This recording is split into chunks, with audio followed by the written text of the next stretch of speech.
Assalamualaikum warahmatullahi wabarakatuh. Alhamdulillah. Alhamdulillahilladzi hadana lihada wa ma kunna linahtadiya laula an hadanallah. Ashhadu an la ilaha illallah wahdahu la syarikalah wa ashhadu anna Muhammadan abduhu wa rasuluhu sallallahu alaihi wa ala alihi wa ashabihi wa man tabi'ahum bi ihsanin ila yaumiddin, amma ba'd. Assalamualaikum warahmatullahi wabarakatuh. Kaifa halukum para santri yang dimuliakan Allah Subhanahu wa taala. Bagaimana kabar antum semuanya? Mudah-mudahan antum diberikan oleh Allah Subhanahu wa taala kesehatan dan juga kemudahan dalam segala urusan. Ahibatul kiram, para santri yang dimuliakan Allah Subhanahu wa taala. Kita mulai. Bismillahirrahmanirrahim. Pada perjumpaan kita yang lalu, kita alhamdulillah sudah selesai akhir dari pembahasan al-am yang sudah kita jelaskan tentang contoh-contoh yang ada dalil taksisnya dan juga yang tidak ada dalil taksisnya. Makanya muncul kaidah al-ibratu bi'umumil lafzi la bi khususis sabab. Sebuah pelajaran itu diambil dari keumuman lafadznya, bukan karena kekhususan sebab. Insyaallah hari ini kita akan melanjutkan pembahasan, yaitu bab al-khas. Bab al-khas.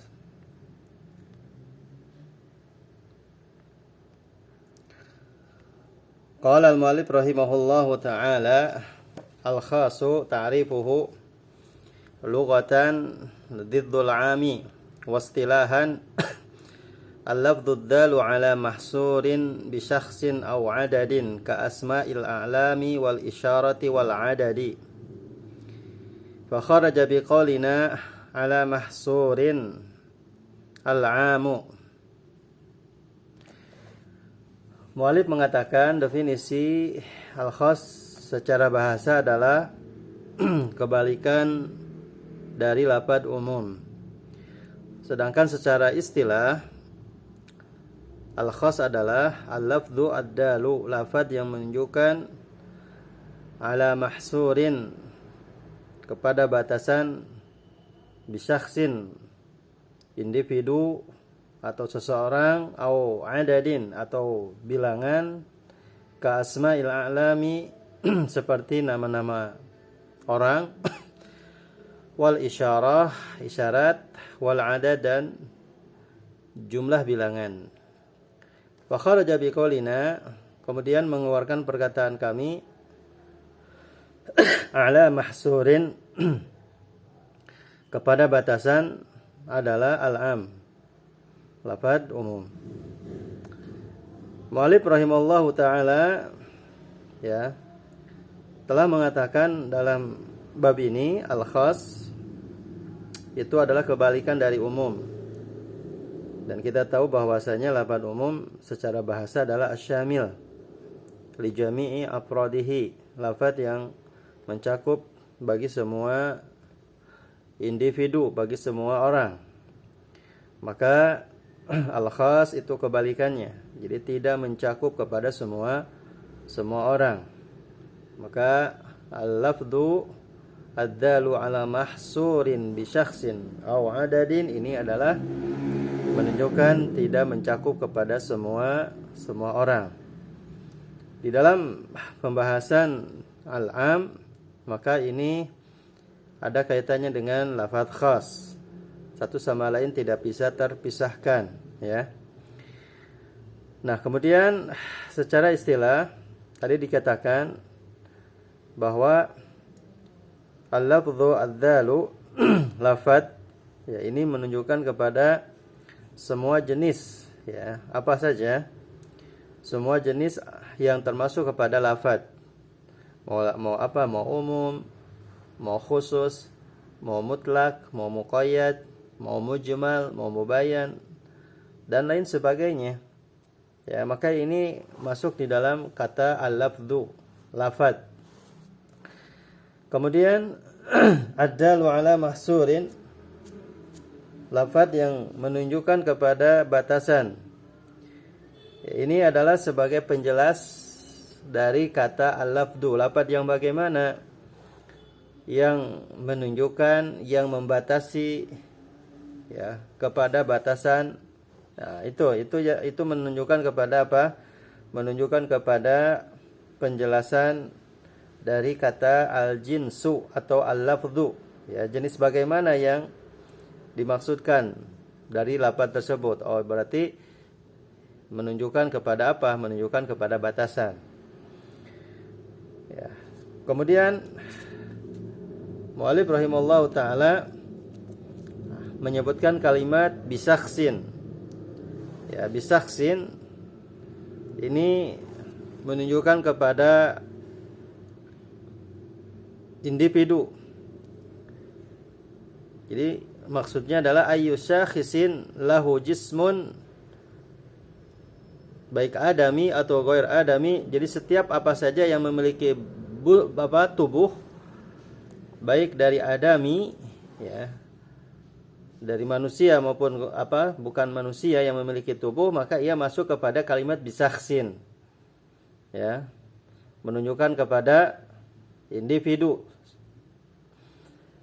Jadi apa saja ya yang masuk padanya seseorang yang memiliki atau makhluk yang memiliki tubuh, maka ia masuk kepada kalimat bisaksin. Dicontohkan oleh mu'allif rahimahullah ta'ala ka asma'il a'lam, seperti nama orang. Mithlu Muhammad wa Ali wa Khalid wa Umar wa Bakar wa Uthman. Maka ini termasuk kepada asma al-a'lam, nama-nama orang. Maka nama Muhammad tidaklah mencakup ya selain dari nama Muhammad. Begitupun Khalid tidak mencakup selain nama Khalid ini, dan begitupun selanjutnya, seterusnya. Kemudian wal isyarah, apa yang dimaksud dengan isyarat? Isyarat ini adalah isim al-khas. Nah, ini termasuk kepada khusus. Ketika seseorang mengatakan khudh hada, atau la ta'khudh hada, atau la ta'khudh ghairah, dan lain sebagainya, maka ini termasuk kepada ya lafaz khusus. Jadi Anda ketika diisyaratkan oleh seseorang ambil yang ini, tidak mengambil yang mana saja. Jadi seseorang mengisyaratkan ambil yang ini, tidak mengambil sembarangan. Tidak mengambil sembarangan. Tidak mengambil sembarangan. Maka di sini menunjukkan bahwa jadi mengisyaratkan tentang sesuatu, maka tidaklah kita sembarangan mengambil begitu saja. Nah, begitu pula ketika melarang sesuatu sama, ketika melarang sesuatu pun sama. Janganlah kalian mengambil ini. Ini menunjukkan kepada lafaz khusus. Idzan, oleh karena demikian ismul isyarah khasun. Kenapa? Li'annahu yadullu ala syai'in muayyanin bil isyarah wa la yashmulu ghairahu. Ya. Berarti menunjukkan bahwa isim asyarat itu adalah isim yang menunjukkan kepada perkara sesuatu, perkara tertentu dengan menggunakan isyarat dan tidak mencakup kepada yang lainnya. Kemudian contoh yang kedua adalah atau contoh yang ketiga adalah al-adad, jumlah atau bilangan. Misal mi'atu rajulin, mi'atu talibin, 100 santri.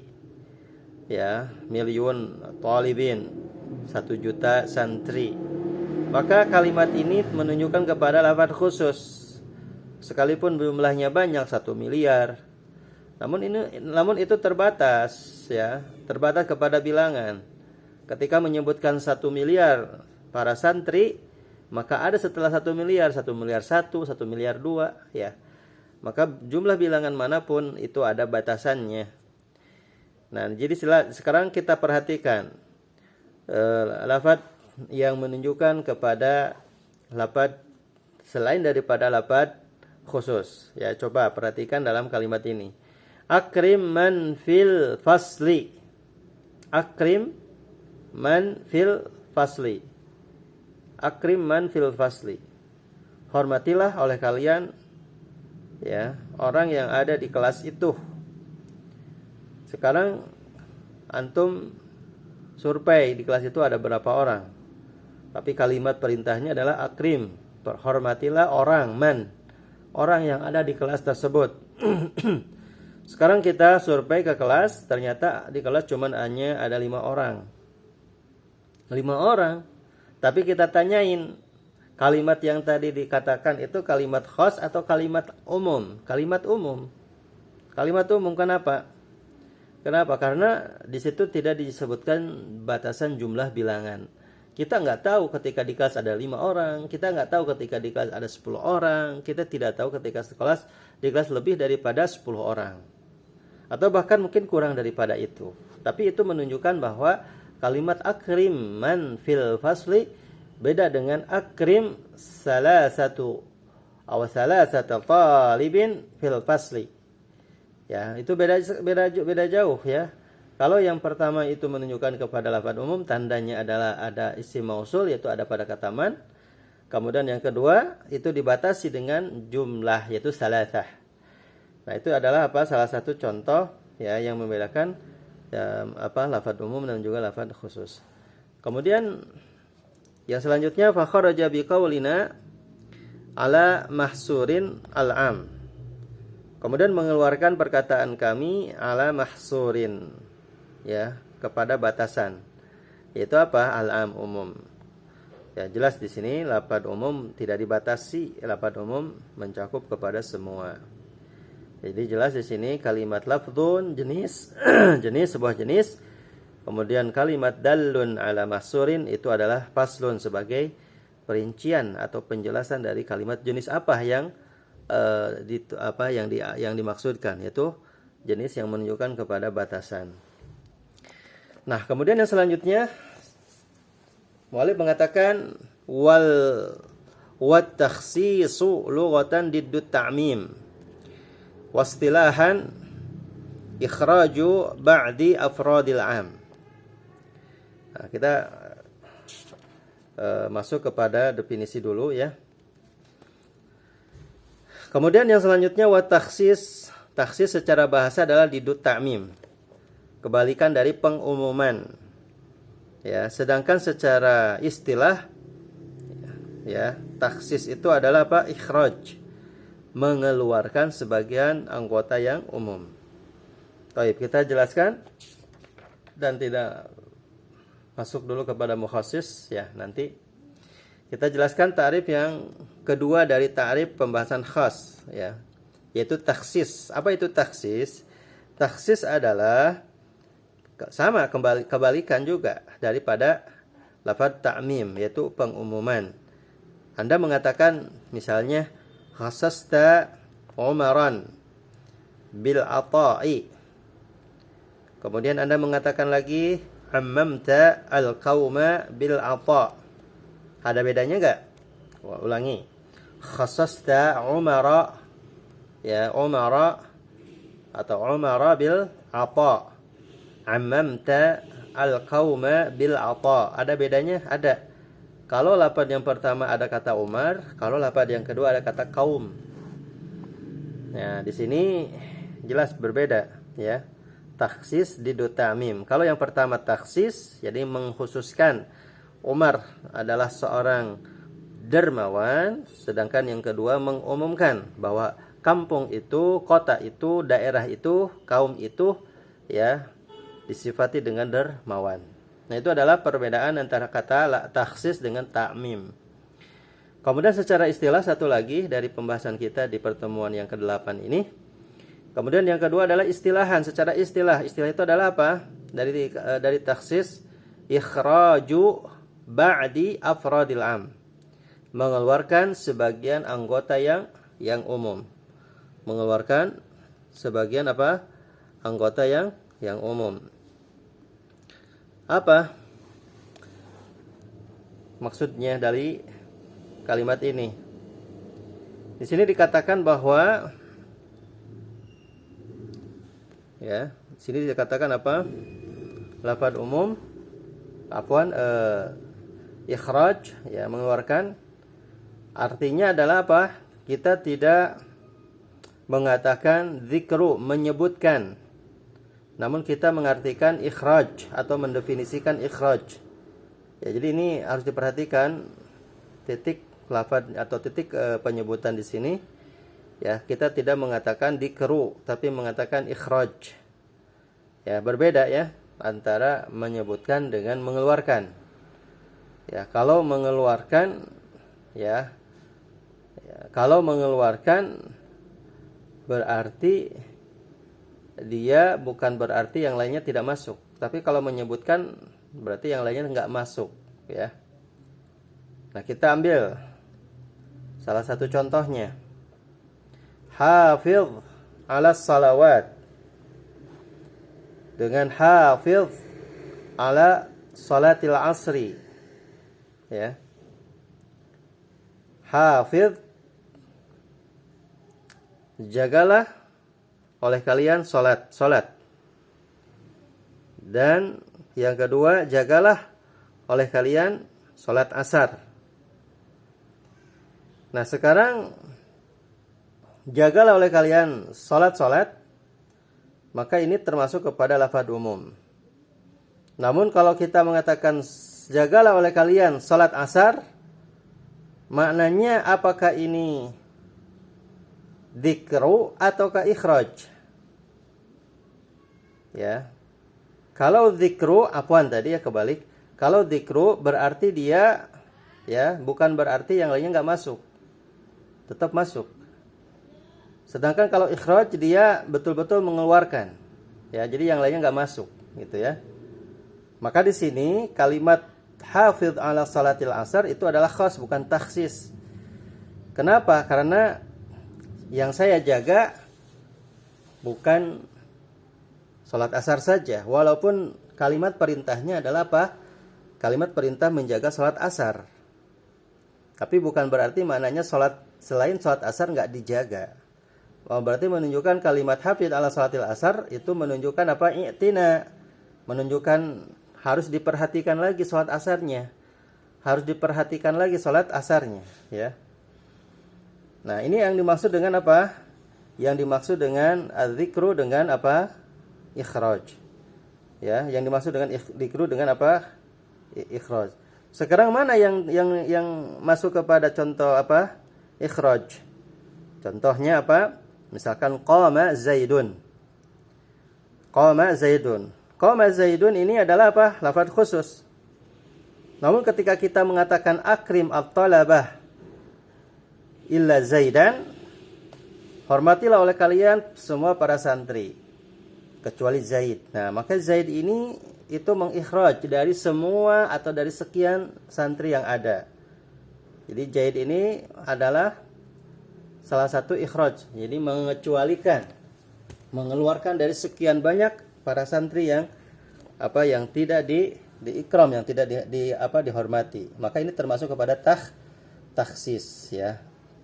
Akrim Zaidan, jelas akrim Zaidan, maka ini bukan lafaz umum, dia lafaz khusus. Sedangkan ketika kita mengatakan akrim at-talaba illa Zaidan, nah illa Zaidan ini adalah merupakan takhsis. Kenapa? Akhrajna Zaidan minal hukmil am, karena kita mengeluarkan Zaid tersebut dari hukum yang umum, yaitu apa? Dari keseluruhan santri. Nah, itu adalah sedikit dari pembahasan kita di pertemuan ini berkaitan dengan takhsis.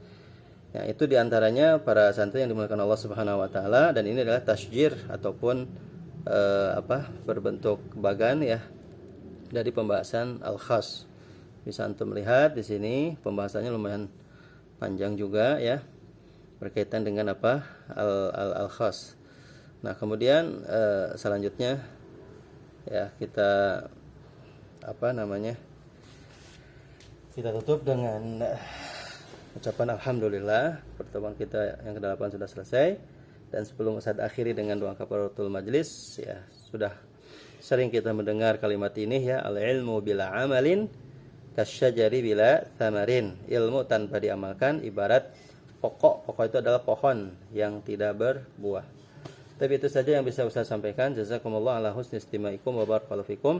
Subhanakallahumma wa bihamdika asyhadu an la ilaha illa anta astaghfiruka wa atubu ilaik. Walhamdulillahirabbil alamin. Wassalamualaikum warahmatullahi wabarakatuh.